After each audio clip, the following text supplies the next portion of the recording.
Hello everyone, I am Cheyenne, and today I'm going to show you the topic of are tests the best way to evaluate student knowledge?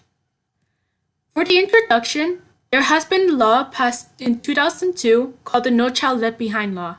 It basically requires students from grades 3 to 8, including those in high school, to require testing often. Those do include state tests like SAT and all that. For the background of testing, testing monitors a student's knowledge of the subjects they learn over the time. For example, if you go through math and the teacher gives you a test based on what you learn. Testing techniques have changed over the years, either just to help it make easier for the students. However, this has created a lot of controversies, and there are some who are against it. Who knows if it's the students, the teachers, or even the parents? It has created a lot of pressure on us in today's generation. Even with the knowledge we all know about the cons of taking tests and how it affects us worldwide, there are some pros to it.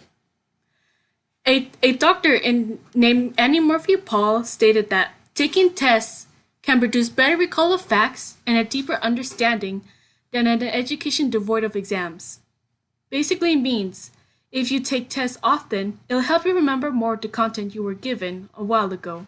For example, another document I read online states that if you take tests right after you finish a subject, students will help remember more, up to 50% more or less. There are correct methods that you can do to achieve this helpful memory. It's called retrieval practice.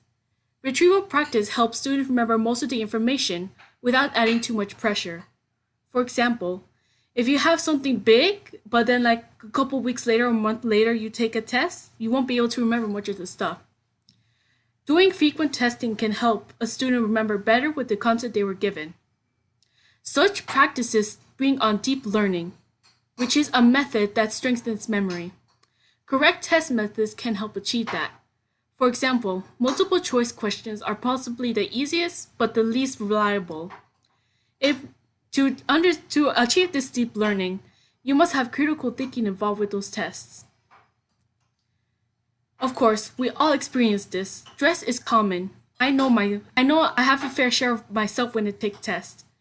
It can also depend if you're good at taking them or not.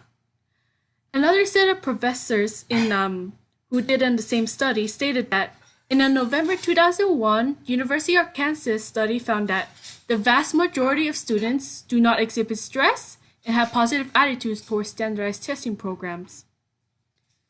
True, stress gets to all of us, but in the end, we can learn from it and possibly improve in the future. As we all know, there are possibly a lot more cons to taking tests or standardized testing for students. And it could also happen to the teachers too, as they need to grade the tests. It does not just strain the students, it hinders their capability to learn and remember. This also goes for the teachers. They have to evaluate these without even thinking less of what they were given. Sure, many test techniques are more reliable and easier to make. For example, multiple choice questions. But they do not help a student improve in their memory. What is also important is feedback. Whenever you do a project or a test and a professor gives you feedback like, oh, you could do better on this, or you did a great job, that helps a student more than just giving a demo grade on the test or the project. Another professor named Kari Berwick stated how students do on tests can be shifted substantially by comments they hear or what they've received as feedback from teachers. I have a fair share myself. When I hear positive constructive criticism or feedback, it helps me learn to what I can improve in the future. Another commentary is that tests can induce stress among students, and they can prevent them from learning subjects critically. Many of us don't do great under pressure. I do have an understanding of that. I am terrible at taking tests. It always brings me great stress and I always fear out the worst. There are even more pressure among the young ones, especially those in elementary school, middle schools, and the mentally handicapped. Of course, they're more at risk because they're younger. Of course, they do not know how to handle their emotions carefully, and so they burst out crying and all that. Gregory J. Cizek states that Testing produces gripping anxiety in even the brightest students. It makes young children vomit, cry, or both. Honestly, I've never heard a case where a young student will vomit because of that anxiety. Then again, it's rarely heard. It's mostly from other cases, such as bad food or just other kinds of stress. I'm sure many of us know how it feels to take tests. I do have a fair share of myself. I am terrible at taking tests. I either get the lowest grade possible and it's not great. I'm sure many of you, including parents and teachers and students, feel the same way. Although, from what I've read, there are good points that you'll have to take testing often, if not frequently, to help yourself improve. I do get that, but it's like testing is not my thing, and probably none of you all aren't either. Then again, there are the outgoing ones that probably are and know how to do tests.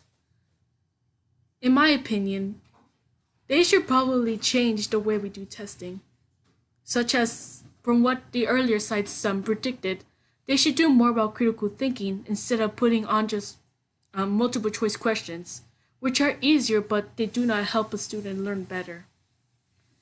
That is the end of my speech. I hope you all enjoyed it. Have a great day and stay safe.